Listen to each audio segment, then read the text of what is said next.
If you're having suicidal thoughts or feelings or feel like you have no hope, please call 988.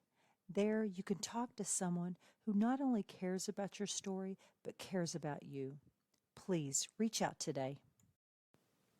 Thomas P. Murphy once said, "Minutes are worth more than money. Spend them wisely." At Minutes Wisely, we take that to heart. Our mission is to decrease veteran suicide by providing life-changing experiences for veterans, first responders, and Gold Star families. We believe that we can make a lasting impact by rekindling a sense of purpose and fostering community through sponsored tickets to sporting events. These experiences are not just about the game, they're about the moments that can change lives. A simple sporting event can boost joy and instill a sense of renewed hope and purpose for those who have served. Join us in making a difference. Become a moment maker and empower a veteran with rediscovered hope. Visit minuteswisely.com for more information and to get involved. Together, we can make every moment count.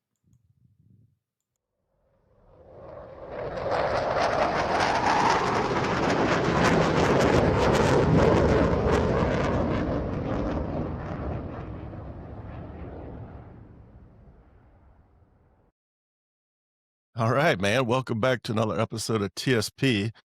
I'm here with Jason Connor, repping our brand over there, Minutes Wisely. Jason was on years ago when we were first starting out, when it was audio only. He's come a long way in his journey, so I wanted to come on and have him talk about what he's been up to and how he got to where he's at today. As a matter of fact, last time we talked, he was working for the man. Now he is the man. So Has it been that long? yeah. Wow. So can you give us a little, like a recap, introduce yourself, where you grew up and what branch, and just a general recap.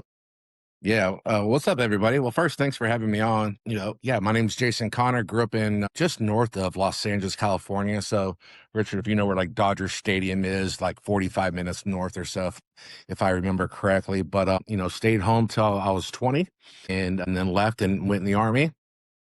Sorry for the other forces out there, but there's the Army, and then there's everybody else. Yeah.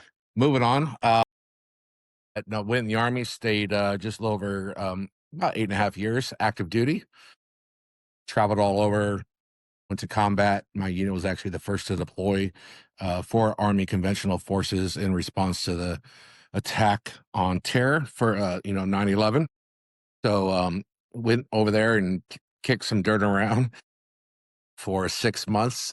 Came home, got out in 2003. Man, so it's crazy. It's been 22 years since I got out. So it's like kids that were like juniors in high school, they're like, I'm gonna graduate and then go serve for 20 years in the military. Like they're out already. It's crazy to think it's like a whole life ago. Fast forward, ended up in Middle Tennessee, about 30 minutes south of Nashville. Been here ever since. But yeah, I got out, man, and I was in the restaurant business for about 13 years, running different restaurants, general managers, multi GM for a couple different big brands, and then absolutely hated my life. And I got into it with my vice president, and he came into one of my stores, the restaurants, on busy weekend and started running his mouth. He's like 5'5", 160 pounds. And I said, you think you could do this job better than me? He's like, yeah, I know I can. I've done it before. And I just tossed him the keys and I walked out. And I say that because I called my buddy who was a GM at the same concept, but in Knoxville. I was like, you're not going to believe what happened. I just told him that story. He goes, you're not going to believe what happened. He said, I did that a couple months ago and I didn't even know that he was gone. I was like, what are you doing now? He's like, insurance. And I said, insurance? Fuck you being insurance. He's like, oh, dude, you will love it. I was like, no, I'm not an insurance guy, and he's like, I'm out of the recruiter call you. I'm like, whatever. So recruiter calls me like that Monday and I really wasn't interested, but then it caught on real quick. I was like, you mean I'm only responsible for myself? Like somebody calls out, it's not my problem. A cook doesn't show up, like 2-hour wait to get in the restaurant. So I ultimately made that jump and, went into insurance and I was working for the man. I spent about 7.5 years working with Liberty Mutual and had a great role. Ultimately came to the decision that I wanted to do this for myself. I'm very big on values, and not to say, their values are bad. Just, my values of who I was becoming wasn't aligned, and I wanted to do it myself. So in March of 2022, right when COVID was kicking off and curfews were out, I was starting up, baby. I resigned on a Sunday just because I was, petty like that, or I was petty like that, because I knew all the managers, had email on their phones, so I wanted to disturb them. And, uh, and I opened my doors a month later. So April of 2022, I founded Connor Insurance Group, started in like an 8x8 electrical closet. It was big enough for my desk and one chair. I was scared to death. I left a $150,000 job that, was guaranteed and comfortable, but I knew there was more out there for me. And now I have a storefront right on the square in Murfreesboro, the heart of Murfreesboro. Got a nice little storefront there, and just got a nice space, and, coming up on 4 years of running Connor Insurance Group. That's what brought me here. And then we just been doing a lot of crazy stuff since, Yeah. So, how many states are you in now? 6 or 7. Yeah, that's pretty awesome. You started from scratch and now you're in multiple states. Yeah. So yeah, every state I touch is Tennessee. So Tennessee, Kentucky, Georgia, Alabama. That's 4. Both Carolinas. That's 6. In Texas is 7. Yeah, man. I mean, we started off with Tennessee, and we started off in a electrical closet. I moved like 5 or 6 times now as I keep trying to put my agency, a company in, in a better situation with, more visibility and foot traffic, which we get now. So, I got really lucky on my space. My landlord, if he's watching, he's a little older guy, not old by any means, but older than me. I'm 51. No contract. He's like, man, I'm old school, just a handshake. This is how much it is a month. And I Awesome. was like, yeah, that was awesome. You see my space. So like, I got the reception area, the conference room, little kitchen, my office. So yeah, we're doing good. Yeah. So, the real reason why I want to talk to you tonight was, you had mentioned that you pretty much gave the couple of your bosses the bird, and I've seen you get, I don't know if it's like anger management or whatever, but I know you get riled up real easy. I'll just say that mental health type of thing. But you hooked up with Greg Pease and you did something. You went on this NLP journey. Can you talk a little bit about that? Yeah, absolutely. And, you're absolutely right. I did get fired up easily. Yes. I still can, but I am hopeful that I buried that version of me.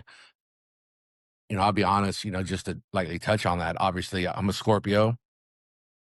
My, I consider myself, or was, an alpha male, to the highest degree, combat, and we don't say like, oh, will you please get behind the tree? We're getting shot at. Right. So we just, I'm a big guy. I'm 6'5". I was pushing 400 pounds. So, yeah, I just, I can't stand stupid people, just is what I'm trying to say. Like, but anyhow, yeah. So Greg Pease, shout out to Greg Pease. Greg Pease is, man, Greg Pease is Greg Pease. That's Pihs. I ran into Greg before Greg got started in NLP. And if you don't know what NLP is, neuro linguistics programming, study of language, one could say, the study of the unconscious mind. But if you're familiar with Tony Robbins, you're familiar with NLP, Grant Cardone, many people that and follow and admire on Instagram are all very well versed in NLP, but most of the average person doesn't know what it is. But I met Greg when he was in real estate and I was in insurance. We just became friends. Greg has a story, as we all do, but Greg's story is really incredible, especially how he has completely turned it around and what he's doing to help people like me. But Greg got into the NLP journey. I was watching him and I was like, okay, this dude has a past. Our stories don't match, but our pain does. So I was watching what he was doing, and I just watched him become a different person in a much better way. He was letting go of the anger and the resentment and, the sadness, the guilt, the hurt, the fear, the shame, everything that we still carry from his childhood, and combat and military. He was releasing that and just becoming a better husband, father, friend, everything. And now he got really, really deep into it. So I just started asking questions and we started talking because my issue is I had seen every psychotherapist, psychologist, if they have a title, I saw them. For my counseling and whatnot. And these people can't tell you what you need because they are only book smart, right? They know what's in the book. And they're like, oh, yeah, age 45, here it is right here. You have post-traumatic stress. Congratulations. Here's some money, $4,200 a month, tax-free. And here is a bunch of pills. Like, that doesn't fix you. That doesn't make trauma go away because, as you know, if you read my book, trauma does not work on a clock. Trauma works on a loop.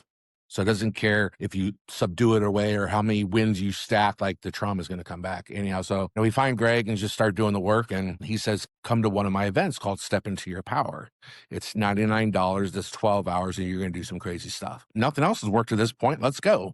Right. And I show up and I am karate chopping through bricks, boards, breaking arrows with my throat, with your trachea right there. You got that little soft spot right there, like putting an arrow and putting the other end up against the wall and leaning forward and breaking it. Walking barefoot on glass, but you ultimately at the end of the night, you walk on fire. Like, what do you mean I walk on fire? Yeah, well, he makes a fire and he gets it down to the coals, and it's 1,200 degrees, and you take your shoes off and your socks off and you walk 8 feet. It is the most amazing experience. And there's a lot of other stuff in between. But anyhow, so I started doing this work with Greg.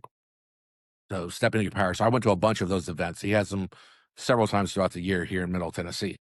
But then it went deeper. Then, he got to the other side and got a lot of, certificates and acknowledgments for the work he's done in NLP and timeline therapy. Like, he became a coach and he founded the GP Mind Growth Academy, Greg P's Mind Growth Academy. And he helps people overcome trauma, whether it's childhood trauma, combat trauma, any type of trauma. Because let's face it, if you're watching this right now, you're hearing this, you have trauma. You have some sort of anger, fear, resentment, guilt that you're holding on to that is acting out in your everyday triggers, right? So you'll read a lot about that in my book. It's your inner child who didn't get what they needed at some point, and you've been carrying it all along, thinking that's just who I am. I'm a man. I'm supposed to carry it. I'm the alpha, right? Well, we teach you to set it down. So anyhow, so I started following Greg, and I got coached by him, like therapy. But this time, homeboy wasn't reading out of a book. Right. He was like,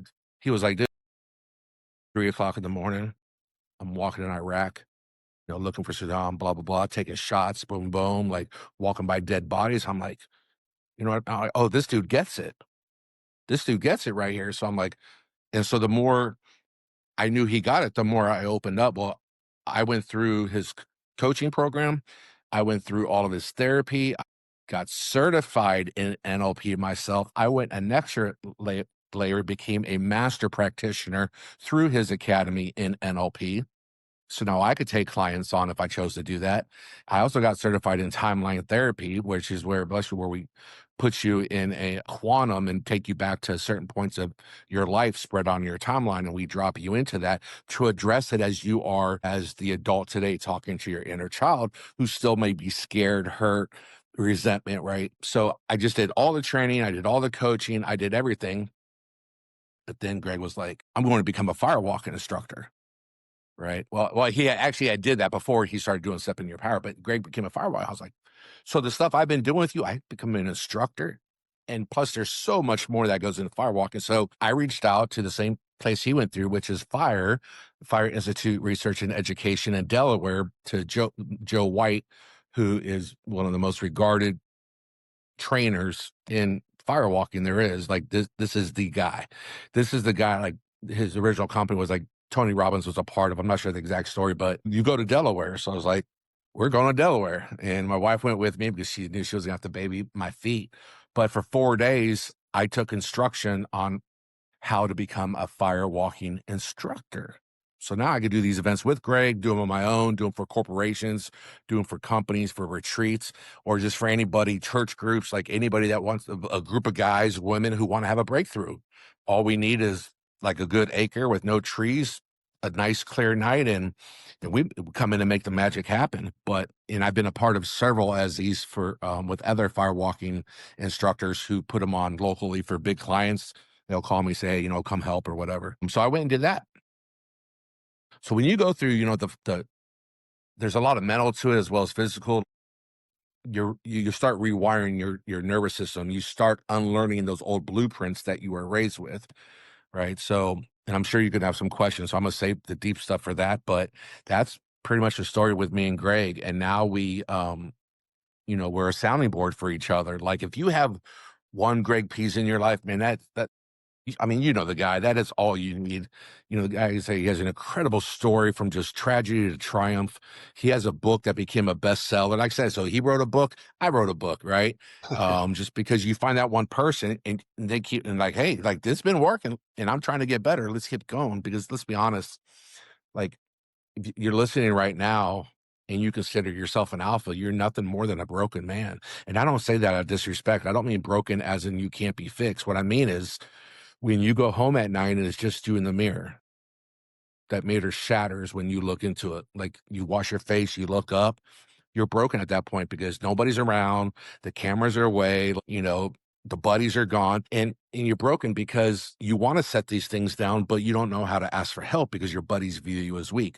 Well, you hear me on my podcast now or in my book, I say, fuck your buddies, fuck your friends, because they're just as broken, but they don't want to reach out to you because they think you are going to judge them. The only strength there is are the ones that are saying, I need help. And that's what I eventually did, which led me to Greg, because I couldn't find it through traditional therapy. Yeah. So just for our listeners, Jason mentioned that Greg was in combat and he was walking through dead bodies at night and all this.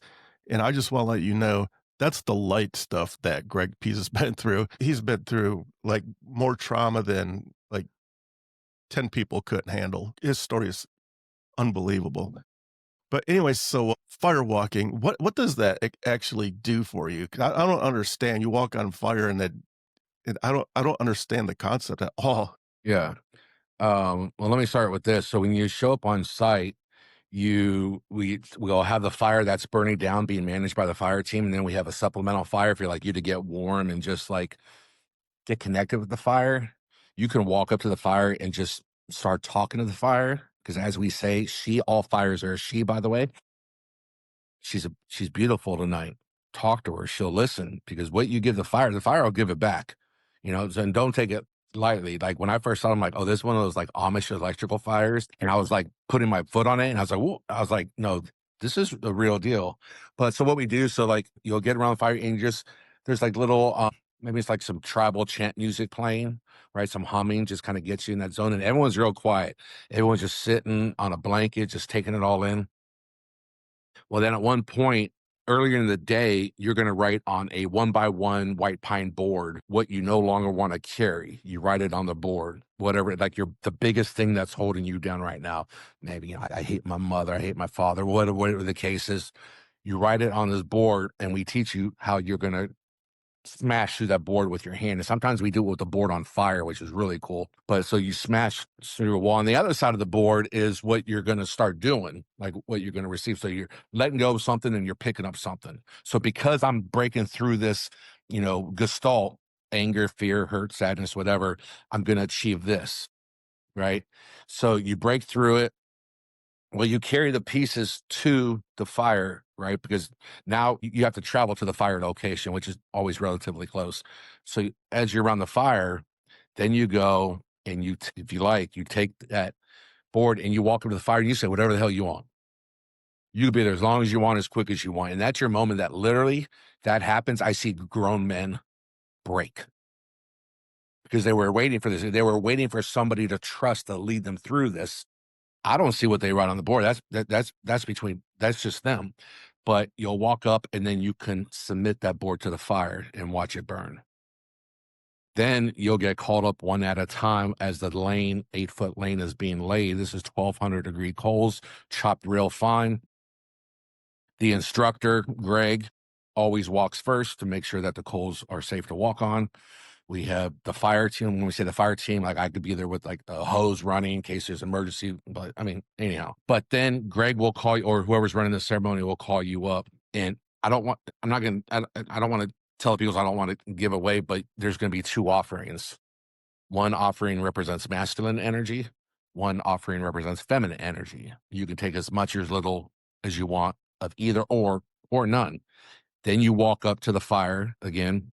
say whatever you want, as long as you want, as short as you want, and you give that element to it. So I'm gonna withhold the actual element because it's pretty sacred. Then there's also like what we call a smushing event, where we take a smush where you take it's a big fire wrapper thing, and it has like an incense burning to it. Like sage?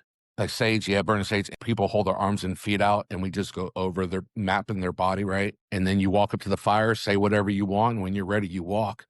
What it does you, let me put it like this. It's a 12-hour event, 9 to 9. Breaks, lunch, dinner, everything's included. So it's a long day.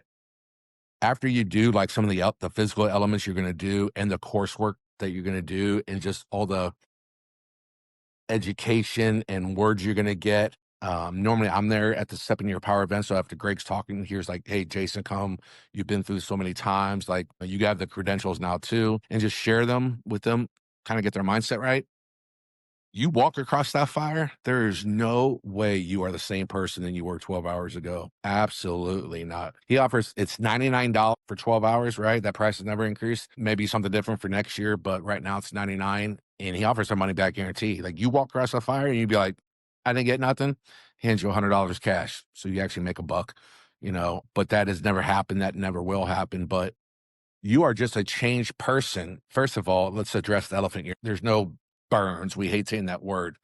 About 10% of the time, somebody might get a kiss on their bottom of your foot. It's nothing more than a sunburn with a blister, right? But very rarely that happens. I don't understand that. Yeah, you don't, man. It's crazy because I've done to graduate firewalking school. We had to do I can't remember if it was a 20 or a 40-foot walk. Right. So that's a long time to be walking on some damn fire. Were my feet black? Yeah, my feet were black. Right. But they weren't burned, just black because I'm walking on ash. But, some people, if they have real sensitive feet, might get a little kiss, a little blister. But you walk across and it just, I really can't give the answer because every person is different. For me, it was like, I've been through hell mentally my entire life. Everything has been a hell, and now I'm literally going to walk through it. So now if I got through to my mind, now I'm going to physically, consciously walk through it. And you get to that other side and you're like, I can fucking do anything right now. Like, I could do anything. So like, and when I mean anything, when I decided to go to firewalking instructor school, man, one thing we had to do, we had to bend rebar with our throat. Me and another guy who I just met, a 8-foot piece of steel rebar, my throat on one end, his throat one end, and we're 8 feet apart. On the count of 3, we walk toward each other, and you just bang it in the throat, and this rebar just bends, dude, and you end up in a big bear hug. Man, you can do anything. Like, when they first handed me, they're like, feel it. I'm a big guy, right? You know who I am. Like, I'm bent. I'm like, well, this one, like, I'm putting everything. This motherfucker don't bend.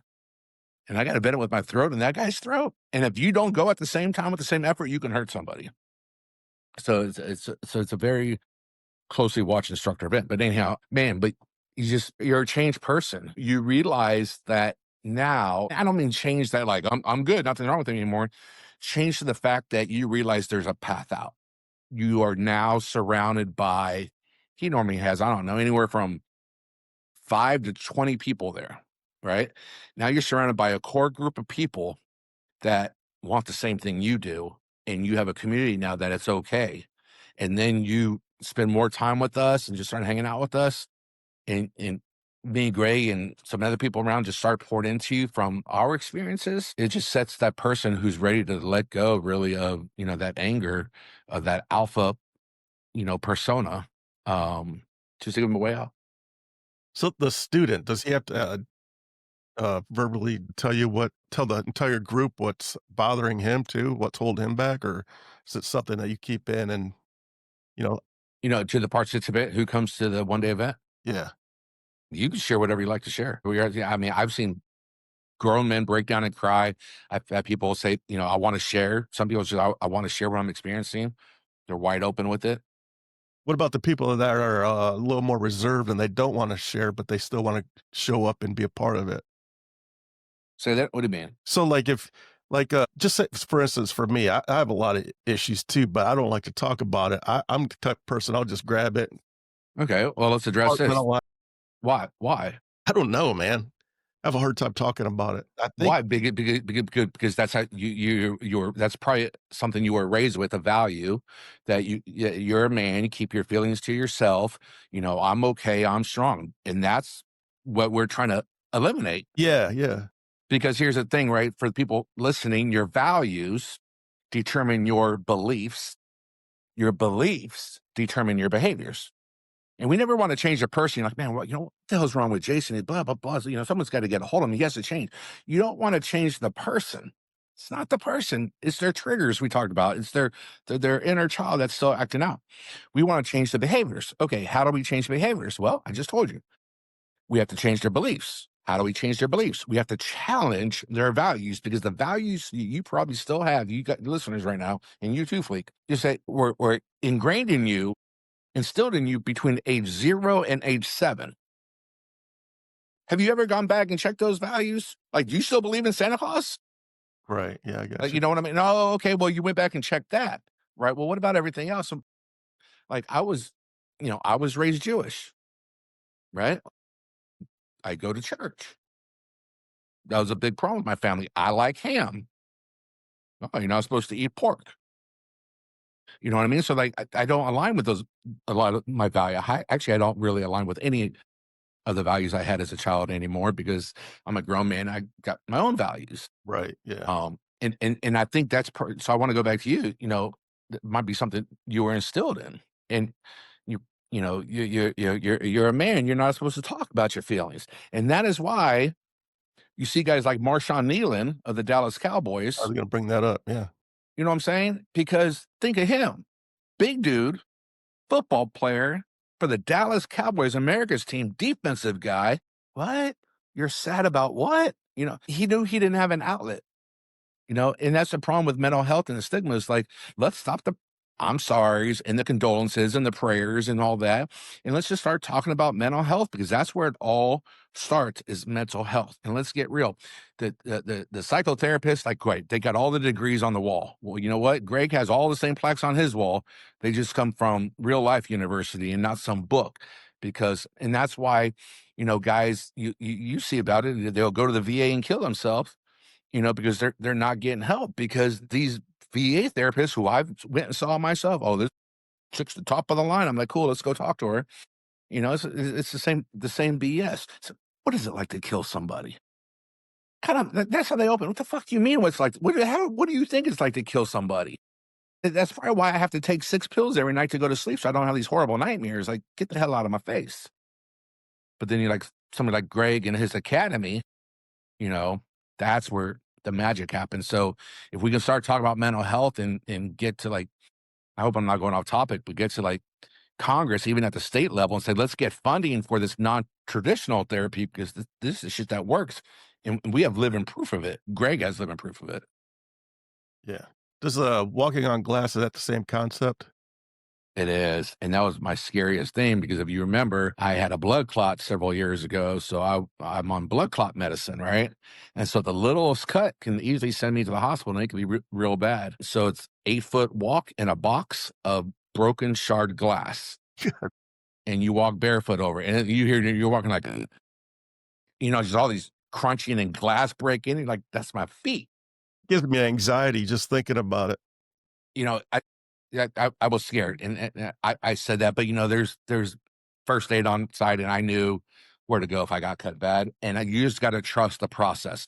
That is one of the things that's like breaking a limiting belief that we talk about in NLP. I can't do that. What do you mean you can't? Have you ever tried? No, but I can't do it.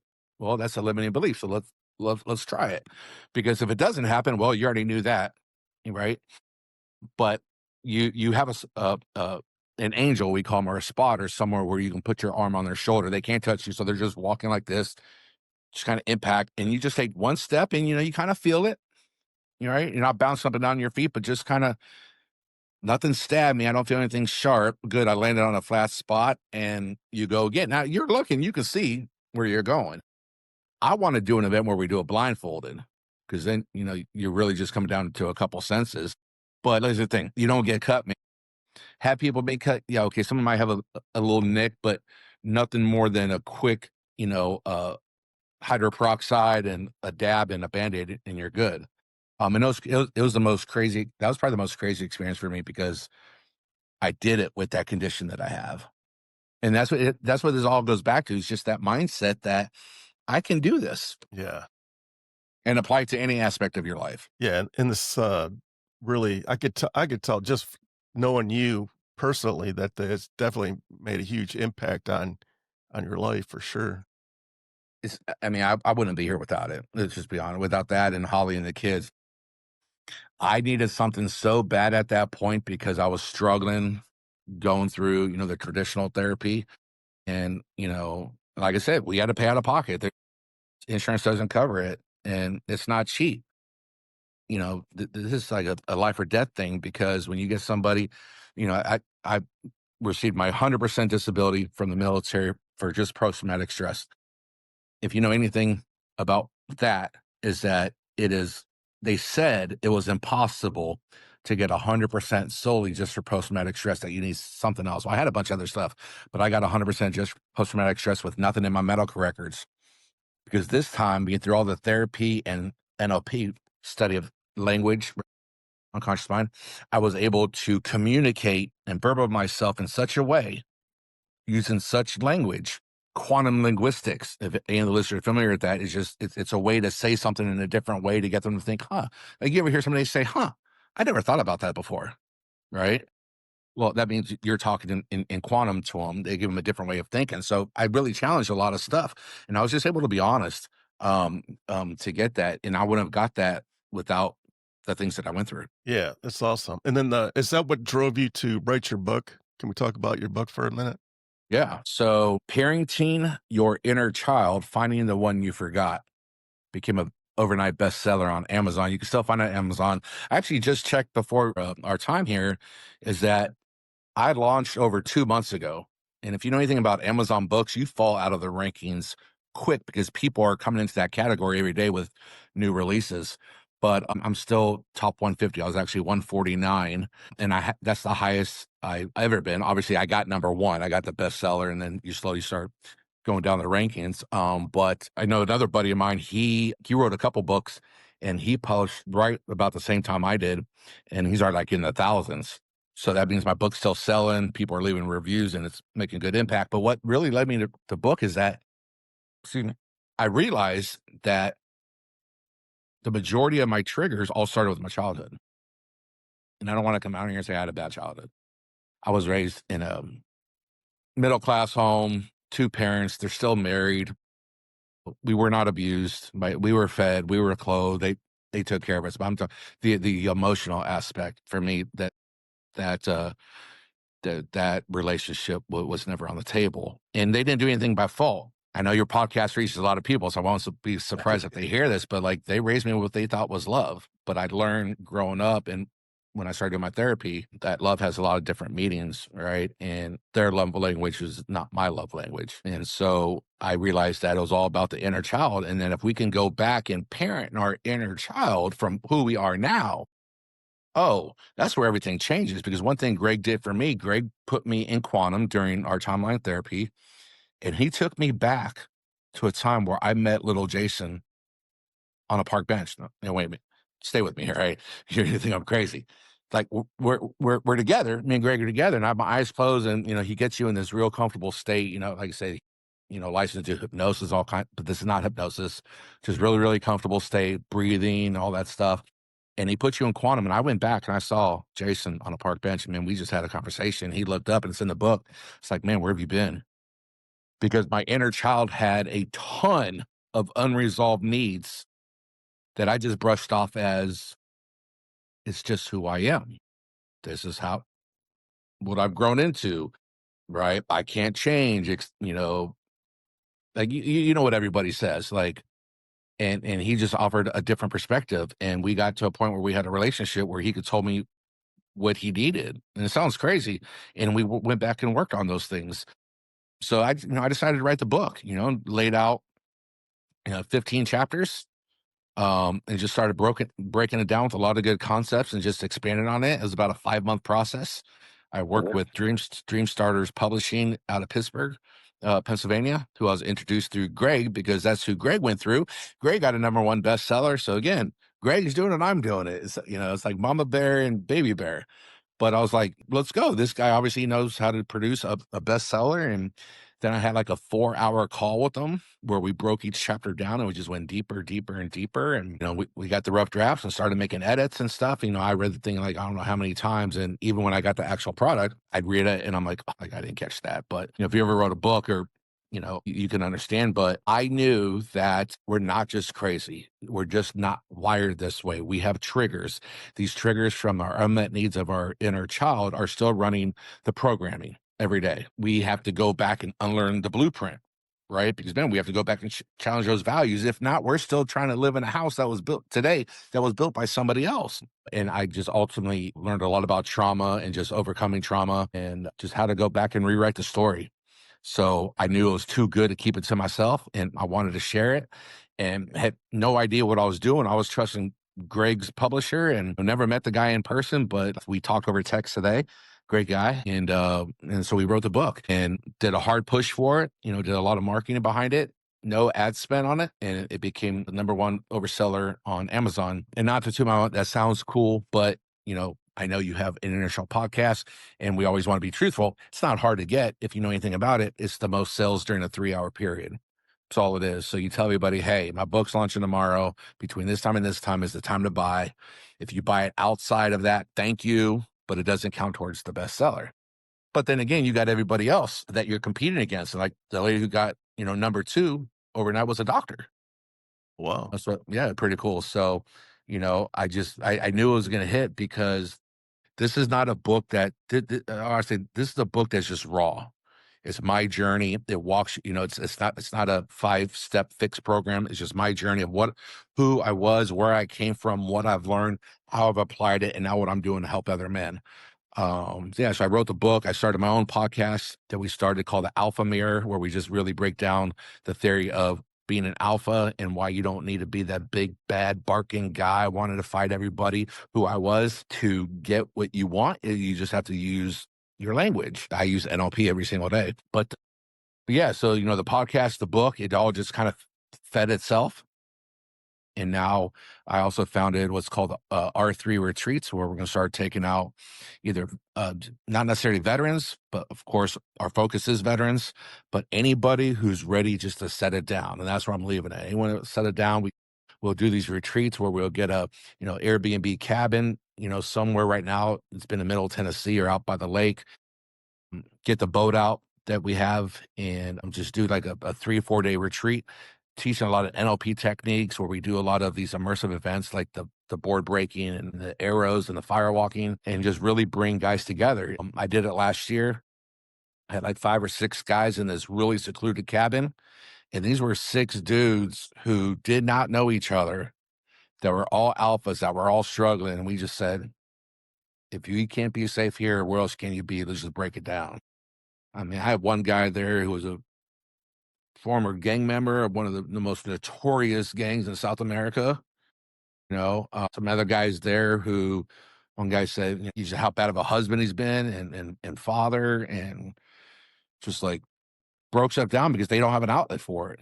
So that's why we're just trying to create that change and say, man, you just gotta find that one person. You gotta find that one Greg, somebody you can confide in. Then you find a group of us like this, and you're like, this is a whole new life because then you could be the authentic version of yourself. And the authentic version of yourself is not this big bad wolf that you portray every day. Because I know, if nobody else knows, I know, like I said, when you go home and the lights are off and it's just you in the mirror, you're broken and you cannot look me in the eye. Nobody, man or woman, can look me in the eye and tell me I'm wrong. Right. It's a proven fact. So let's just call it what it is, because all that starts the mental health discussion, which is what really needs to be brought to the forefront. Honestly, I get pissed about it. The more I talk about it, you've heard me before. Like, Yeah. I get pissed talking about it, man, because the media don't want to talk about it. It's taboo. Like, what's there to talk about? Like, you want to talk about people killing themselves? Like, get the fuck out of here. Yeah, I could rant all that all night, but Yeah. So how do people, if people are interested in this, how do they get a hold of you or Greg, or do you guys partner up when you do these events on the weekend? Or I wouldn't say partner up. I mean, they're all Greg's events, and I go out there and I show up and help out as needed. He has a pretty solid fire team, but if he needs somebody to be on the fire team, I do that. Like I said, I might hold the hose or something, because what we do as you come off the fire, you step into a nice little puddle that we've had been soaked in, kind of, squish your feet in there. But no, they're all Greg's events. But Greg, you can reach, one, you can call us, right? Put my phone number out there. I mean, Yeah. 615-364-0129. That's my personal cell. I could get you in contact with Greg, but you can email Greg at gregpease.com. That's PIHS, Papa India Hotel Sierra, for all you military alphabet people. Greg at gregpease.com. Honestly, is probably the best way. That's direct. That'll go straight to his email. gregpease.com is his website. His book, The Power and the Pain, is available on Amazon. I mean, if you ever read a book, this is the one you want to read. But or I just give you my phone number. You can call us. But we're in Middle Tennessee. He has one coming up this Saturday, actually, November 15th. So if anybody wants to be close to Middle Tennessee or can get here, I would highly recommend you either give me a direct call or contact Greg directly. I believe Greg's phone number is also on his website, but that's how they can get in contact. But Greg has international coaching clients that I know for a fact, because I know a few of them. Like one, I believe, is in Israel, if I'm not mistaken. So so he could be international because he does those on Zoom. But if you're local, in person as well. But I would definitely check out his website and see what he's doing, his calendar of events, and ultimately get his book. And that's my whole story, because my story doesn't exist without Greg. Yeah. That's pretty awesome. Yeah, try to keep these around 45 minutes, so we're right there. So I want to thank you for joining us. But before I let you go, I have one more question for you. Yes, sir. I have a new segment. I'm going to spin a wheel. It's going to land on a number, and that number is going to correlate to a question. And I'm going to ask you this question, and you're going to answer it. Let's do it. All right. Let me get the wheel out. You can ask me anything you want, because I am an open book, and I tell people all the time. Listen, I tell people all the time, you can't bring up my past, because I will sit here and tell you everything start to finish. So, All right. doesn't matter what you land on. Go ahead and ask it. All right. Here we go. The wheel of questions. Stop apologizing to people, for all you listeners. That's one thing I talk about in my book. Stop apologizing. You don't owe anybody an apology. What number we got? 6. Number 6. This number 6 question is, how did you stay motivated and resilient during the toughest times in your service? Oh, we got a deep question. One more time, please. Yes. How did you stay motivated and resilient during the toughest times in your service? Well, the toughest times in the service was definitely being deployed, right?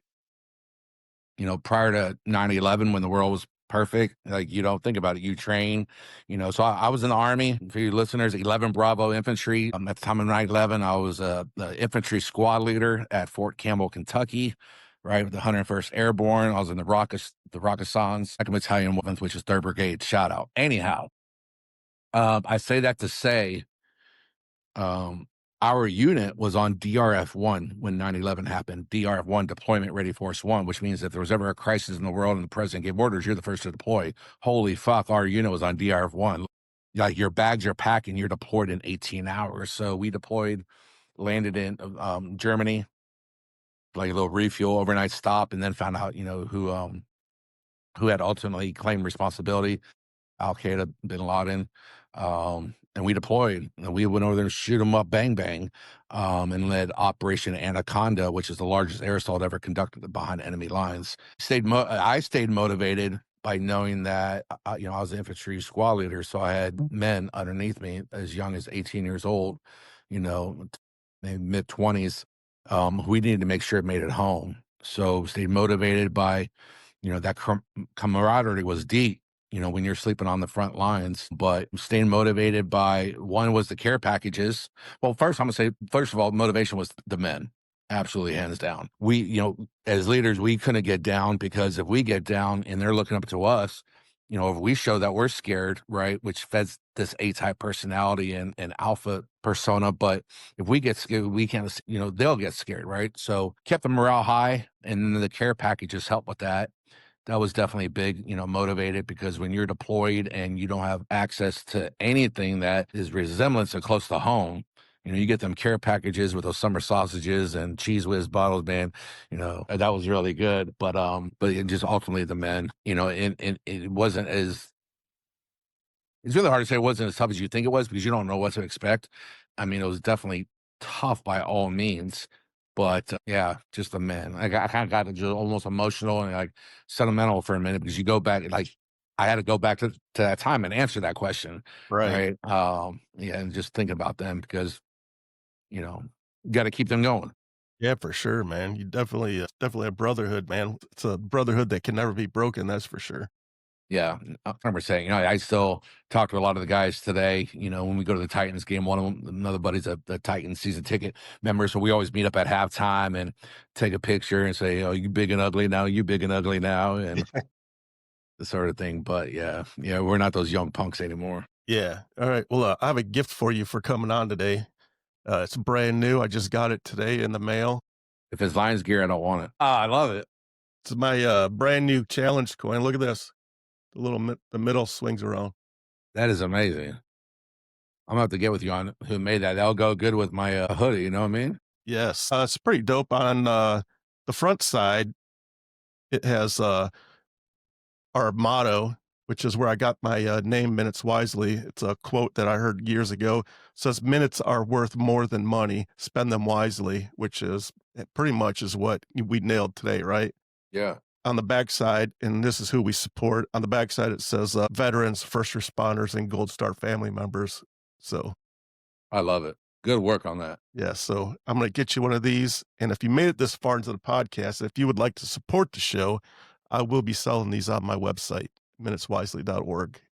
We appreciate it. Yeah, I appreciate you coming on tonight, Jason. Thank you. Thanks for having me. I appreciate everybody listening. We should probably do this in a couple of weeks and invite Greg on. That would be fantastic. Yeah, we should do this again. I mean, now that we pretty much introduced him, I know the listeners are like, all right, who is this guy? Yeah, he's amazing, man. And I could seriously listen to that man talk all night long and not get bored. Yeah, He's amazing. me too. That's why I love him, man. That's why I've stayed in his back pocket. Yeah, I hear you. All right, again, thanks for jumping on. I really appreciate it. Thanks everybody out there listening. And just hold on for a second so I make sure that this episode uploads because I would be pissed if it didn't. Me too. All right, take care. Yeah.